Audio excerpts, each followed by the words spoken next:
Hello दोस्तों, स्वागत है एआर ज्ञान के एक और नॉलेजेबल वीडियो में। आज का हमारा टॉपिक है इंडियन पॉलिटी में सिटीजनशिप। सिटीजन नहीं, सिटीजन अगर बोलेंगे तो नागरिक होगा। सिटीजनशिप में मतलब नागरिकता। अगले वीडियो में मैं आपको बता चुका था कि यूनियन एंड इट्स टेरिटरी, उसका भाग संख्या कहाँ से, भाग संख्या 1 के आर्टिकल कहाँ से कहाँ तक है, आर्टिकल 1 से 4 तक है। अभी भाग 2 पार्ट 2 सिटीजनशिप, उसका भाग संख्या 2 है और ये कहाँ से शुरू होगा, आर्टिकल 5 से 11 तक। चलिए शुरू करते हैं आज का वीडियो। हम नागरिक या सिटीज़न किसे कहेंगे? जो इस देश में अपना पॉलिटिकल पार्टी तैयार खड़ा कर सकता है। आप पॉलिटिकल पार्टी खड़ा कर सकते हैं क्योंकि आपके पास नागरिकता है, सिटीजनशिप है। कौन सा देश का? भारत का। इसलिए भारत में आप बिल्कुल नागरिकता खड़ा कर सकते हैं, जो पॉलिटिकल पार्टी खड़ा कर सकते हैं। आपको कोई रोक टोक नहीं है। नागरिक होने के कई फ़ायदे हैं। एक तो पॉलिटिकल पार्टी खड़ा कर सकते हैं, दूसरा आपके पास आधार कार्ड रहेगा, आप आधार कार्ड बना सकते हैं, आप राशन कार्ड बना सकते हैं, आप वोटिंग कार्ड बना सकते हैं, चुनने की आज़ादी आपको मिलेगी, आप वोट दे सकते हैं, आप लाइसेंस बना सकते हैं। बहुत से अन्य सुख सुविधाएं जो देश अपने नागरिकों को देती है वो सब आप प्राप्त कर सकते हैं। कोई दूसरे देश का होगा, वो यहाँ पे पॉलिटिकल पार्टी खड़ा कर सकता है? अरे यहाँ पे तो पैरागॉन चप्पल पहनने वाला भी हवाई जहाज़ को गाली दे देता है। इसका मतलब आप यहाँ के नागरिक हैं। यहाँ का नागरिक होने के साथ साथ आपको कुछ सुविधाएं दी गई हैं। यहाँ तक कि हम इस देश के नागरिक हैं, सिर्फ इसीलिए हम अपने प्रधानमंत्री को भी गाली दे सकते हैं, विरोध कर सकते हैं। कोई हमें कुछ रोक टोक करेगा? नहीं करेगा। क्यों नहीं करेगा? क्योंकि हम इस देश के नागरिक हैं। ये हमारा अधिकार है जो संविधान ने हमें दिया है।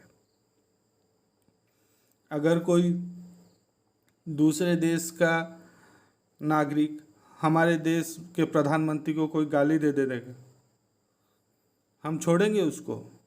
चाहे कितने भी विरोधी पार्टी का हो, विरोधी लोग हो, जो हमारे प्रधानमंत्री को मतलब स्वीकार नहीं करते हो, फिर भी वो हमारे देश के प्रधानमंत्री हैं। वो सब झगड़ा भूल भाल कर वो भी निकल जाएंगे मारने के लिए कि साहब जो झगड़ा है वो हमारे अंदर है, हम सुलझाएंगे, वो छोड़ो। तुमने साला हमारे प्रधानमंत्री को गाली कैसे दे दिया? ये पहला बात। कोई हमारे देश के प्रधानमंत्री को कोई गाली नहीं दे सकता। दूसरे देश वाले, हमारा हक है, हम चुन के उनको लाए हैं, हम दे सकते हैं। कुछ गलत किए तो हम बोल सकते हैं, वो नहीं बोल सकते क्योंकि उनको कोई अधिकार नहीं है। वो चुन के नहीं लाए हैं हमारे प्रधानमंत्री को, हम लाए हैं। हम भारत के निवासी हैं, हम सिटीज़न हैं, तो हम दे सकते हैं। अगर ऐसे कोई पाकिस्तान का कोई आदमी है, यहाँ पे आके हमारे प्रधानमंत्री को विरोध किया, तो चाहे कोई भी प्रधानमंत्री को पसंद ना करता हो, अगर कोई ऐसा हो जो प्रधानमंत्री को पसंद ना करता हो, वो फिर भी बोलेगा पहले तो मोदी जी को छोड़ो, बाद में हम निपटेंगे मोदी जी से। पहले तुम ये बोलो तुमने हमारे प्रधानमंत्री को गाली कैसे दे दिया। ये है नागरिकता का फायदा कि आप अपने देश में कोई भी चीज़ गलत हो रहा हो या फिर कोई भी चीज़ आपको पसंद ना आता हो, आप विरोध कर सकते हैं। कोई दूसरा देश वाला आके विरोध नहीं कर सकता। नागरिकता एक हमारा विशेष अधिकार है जो हमें संविधान देती है। इसकी पहली बार चर्चा किसने किसने किया था? इसके बारे में, नागरिकता के बारे में पहली बार चर्चा किसने किया? अरस्तु ने किया। अरस्तु ने पहली बार नागरिकता का चर्चा किया। आप एक विशेष अधिकार है, इसलिए आप पैन कार्ड, आधार कार्ड या बैंकों में अपना अकाउंट खोल सकते हैं। ये एक विशेष अधिकार है। पर जब नागरिकता बना था तब इसमें कोई विशेष कानून नहीं था। तब संविधान बनाने वालों ने तब बस ऐसे ही फॉर्मेलिटी के हिसाब से लिख दिया था नागरिकता। वैसे कोई विशेष कानून बना नहीं था, जैसे कोई विशेष प्राविधान बना नहीं था कि नागरिकता हम किसे कहेंगे, किसको कहेंगे। क्योंकि तब तो हम पहली बार आज़ाद हुए हैं। उसके बाद पाकिस्तान और हिंदुस्तान का विभाजन हुआ, भारत और पाकिस्तान का विभाजन हुआ। तब कौन यहाँ पे रहेगा, कौन वहाँ पे जाएगा, तब तो सब अस्त व्यस्त था। तब कहाँ से बनता है ये नागरिकता का कानून? कैसे बनाते? किसको हम बोलते हैं कि ये हमारा नागरिक है, ये हमारा नागरिक नहीं है? इसीलिए संविधान निर्माताओं ने ये सब अधिकार, नागरिकता में क्या क्या कानून बनेगा, कैसे कैसे बनेगा, ये सब संविधान में डालने का शक्ति, प्रावधान किसको देके चले गए? पार्लियामेंट को, संसद को देके चले गए कि भाई आप बनाइए, कैसे बनाना है, कब क्या क्या डालना है, उसमें एक प्रावधान बना के चले गए। फॉर्मेलिटी के हिसाब से वो सिर्फ संविधान लिख दिए और ज़्यादा कुछ नहीं, 2-3 पॉइंट डाल के छोड़ दिए, 5-6 पॉइंट डाल के छोड़ दिए। अब इसके अंदर क्या क्या लिखना है, कैसे कैसे लिखना है, वो संसद के ऊपर छोड़ दिए। पहले नागरिकता का संशोधन पहली बार 1986 मीन्स 1986 में हुआ था। तो संविधान का मूल कॉपी जो है, प्रारंभिक जो लिखा गया है, उससे हम पढ़ना शुरू करते हैं। उसके बाद उसमें क्या क्या संशोधन हुआ, कैसे कैसे हुआ, हम आगे पढ़ेंगे। चलिए पहला आर्टिकल शुरू करते हैं। पहला आर्टिकल अनुच्छेद 5 में लिखा गया है, संविधान प्रारंभ में दी गई नागरिकता अर्थात जब संविधान बना तो उन सभी लोगों को नागरिकता दी गई जो उस समय भारत के अंदर थे। किस समय? जब पाकिस्तान और भारत का विभाजन हुआ, उस समय की बात बोल रहे हैं, क्योंकि उस समय तो वही सिचुएशन चल रहा था। तो उस समय संविधान वालों ने लिखा कि जो उस समय विभाजन के समय भारत के अंदर थे, उनको नागरिकता दी जाएगी। इसी के कारण इसके अंदर लिखा गया कि जो भारत में जन्म लिया है वो भारत का नागरिक है। उस समय तो कुछ पैन कार्ड, वोटर कार्ड, आधार कार्ड ये सब तो नहीं था ना। तो उस समय लिखा गया कि जो भारत में जन्मा है, भारत में है, उसको नागरिकता माना जाएगा, उसको भारत का नागरिक माना जाएगा। इसमें ये लिखा गया 5 के अंदर कि संविधान लागू होने से पहले, संविधान बनने से नहीं, संविधान तो बन गया था 1949 को, पर लागू कब हुआ? 26 जनवरी 1950 को। तो 26 जनवरी 1950 से पहले जो भारत में हैं, भारत में रह गए हैं, भारत में रह रहे हैं, उनको नागरिक भारत का नागरिक माना गया है। समझ लीजिए कि आप जब आज़ाद हुआ देश 2 टुकड़ों में विभक्त हो गया। 1949 को तो 2 टुकड़ों में, 1947 को 2 टुकड़ों में ही विभक्त हो गया था, अलग हो गया था। तो उस समय जो कराची में रह गए, वो अगर 26 जनवरी 1950 से पहले वो भारत के अंदर आ गए तो उनको भारत का नागरिक माना जाएगा। तब तो कुछ उनके पास वैसे प्रमाण पत्र ये सब तो थे नहीं, कि कागज वागज ये सब तो नहीं था तब। तो इसी के कारण ये बनाया गया कि जो भारत में है उस समय 26 जनवरी 1950 से पहले, वो भारत का नागरिक है। क्योंकि उस समय विभाजन के समय कुछ मुस्लिम लोग वहाँ पे चले गए, सोचे कि पाकिस्तान बनाए कुछ अच्छा हमको मिलेगा, हम एक मुस्लिम देश बना दिए। तो वो चले गए। जब पाकिस्तान ने अपना रूप दिखाया कि उनको एक नाम से बुलाते हैं ना, मुहाजिर वाला रूप दिखाया, तो इनकी पैंट गीली हो गई कि ये सा हम लोग को तो मार ही देंगे। तो वो लोग फिर से चले आए। तो उनको तो मरने के लिए भारत नहीं छोड़ सकता था ना, वो तो गए थे, पर देखे तो वो जी नहीं सकते उधर, वो जानवर जैसे बर्ताव कर रहे हैं, पूरे जानवर हो गए हैं। तो वो लोग भारत में चले आए फिर वापस। तो उनको भी तो भारत, देखो भारत कितना दिलदार है, मतलब जो गए हैं वो वापस भी चले आए, फिर भी उनको अपना लिया।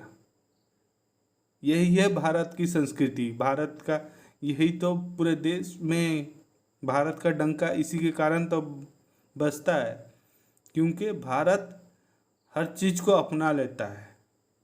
कुछ भी गलत हुआ है तो उसको सही करके अपना लेता है, उसको पूरा नष्ट नहीं कर देता। अब यूपीएससी में ये पूछता है, पूरा पर्टिकुलरली टाइमिंग पूछता है कि संविधान लागू होने के कितने पहले आने से आर्टिकल 5 के तहत उसे नागरिकता मिलेगी।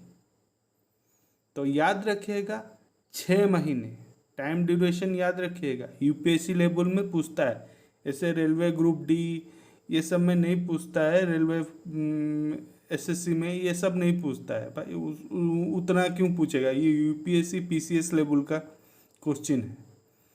तो संविधान लागू होने के 6 महीने पहले मीन्स 26 जनवरी 1950 से 6 महीने पहले भी कोई आके भारत में रह गया है, वापस चले आए हैं पाकिस्तान से, तो हमारी इंसानियत तो नहीं मर जाएगी ना, हम इंसान हैं।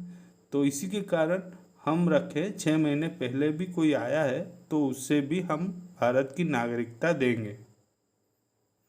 कुछ हिंदू वहाँ पे रह गए थे, पहले तो कराची भारत में ही था ना, वो तो हाल ही में अलग हुआ, तो हिंदू लोग भी चले आए तो उनको भी भारत की नागरिकता मिली। और एक नियम था, अगर माता पिता में से कोई एक भारत में जन्म लिया है तो उनका बच्चा भी भारत का नागरिक है। ये भी प्रावधान अनुच्छेद 5 में लिखा गया है। तो कितने प्रावधान हुए? पहला, जो भारत में रहता है, जिसका भारत में जन्म हुआ है, वो भारत का नागरिक है। दूसरा, जो 26 जनवरी 1950 से पहले 6 महीने पहले भारत में आ गया है, वो भारत का नागरिक है। तीसरा, जो जिसके माता या पिता में से कोई एक भी भारत में जन्मे हैं, भारत की नागरिकता है, तो उनका बच्चा भी भारत का नागरिक है। ये 3 याद रख लीजिएगा। एग्ज़ाम में ज़रूर पूछेगा सिटीजनशिप में से एक ना एक क्वेश्चन पूछ ही देगा। कमेंट सेक्शन में मुझे एक क्वेश्चन का आंसर दीजिएगा। अगर एक व्यक्ति लाहौर में पैदा हुआ है और उसके माता पिता 26 जनवरी 1950 से पहले 6 महीने पहले उसको लेकर भारत चले आए, तो क्या उस बच्चे को भारत की नागरिकता मिलेगी? यस और नो में कमेंट में आंसर दीजिएगा। इस क्वेश्चन का आंसर मैं दूसरे वीडियो में दूंगा, इसके पार्ट 2 वीडियो में दूंगा। अब आपको आर्टिकल 5 क्या है ये समझ में आ गया। आर्टिकल 5 में जो सिटीजनशिप है at the commencement of the constitution, उसके अंदर ये सिर्फ लिखा गया है, सिर्फ मैं जो पढ़ रहा हूँ इसमें जो लिखा गया है article 5 citizen at the commencement of the constitution, इसके अंदर भी ABCD करके क्लॉजेस हैं, जिसके अंदर ये सब विस्तार से लिखा गया है, पूरा डिस्क्रिप्शन से लिखा गया है, जो कि कॉम्पिटिटिव एग्ज़ाम में पूरे UPSC को छोड़कर और किसी एग्ज़ाम में इतना डीपली नहीं पूछता है, और जितना पूछा जाएगा UPSC लेवल या फिर PCS लेवल में, वो मैं बता दे रहा हूँ, आपको इतना फिक्र करने की ज़रूरत नहीं है। तो आर्टिकल 5 में दे दिया है कि कैसे कैसे किस किस को हम लोग आर्टिकल 5 के तहत भारत की नागरिकता मानेंगे, भारत के नागरिक मानेंगे। अगर हमारे दादा परदादा, उनके भी दादा भारत में तो रहते होंगे, आपके भी रहते होंगे। जब हमारे दादा परदादा रहते हैं तो हमें ऑब्वियसली आर्टिकल 5 के तहत हमको यहाँ की नागरिकता मिल जाएगी, जो मिली हुई है। दूसरा भी चीज़ है, आर्टिकल 5 के तहत हम भारत के विभाजन के समय भारत में ही थे। 6 महीने पहले हम संविधान लागू होने के 6 महीने पहले हम भारत में ही थे, उसके तहत भी हमें मिल गई। मतलब हम जो भारत में रहता है आर्टिकल 5 के तहत, उसको तो मिलेगी ही मिलेगी। जो पाकिस्तान से उस समय 6 महीने पहले भी आ गया है उसको भी मिलेगी। जो जन्म लिया है, आप भी तो भारत में जन्म लिए हैं, तो आप भी भारत के नागरिक हैं। कौन से आर्टिकल के तहत? आर्टिकल 5 के तहत। आज के लिए बस इतना ही। मेरे इस चैनल को याद करके सब्सक्राइब कर लीजिए और लाइक कीजिए, या फिर आपकी मर्ज़ी डिसलाइक कर सकते हैं, पर क्यों, किस कारण से डिसलाइक हुआ है, आप क्यों किए हैं, इसके बारे में श्योरली कमेंट में बताइएगा। और कैसे मैं इसको अच्छा बना सकता हूँ, कैसे आपके नॉलेज को बढ़ाने के लिए और अच्छे से कैसे बढ़ा सकता हूँ, तो ये भी मुझे कमेंट में बताइएगा। तो अगले वीडियो तक के लिए बाय। आपका दिन शुभमय हो।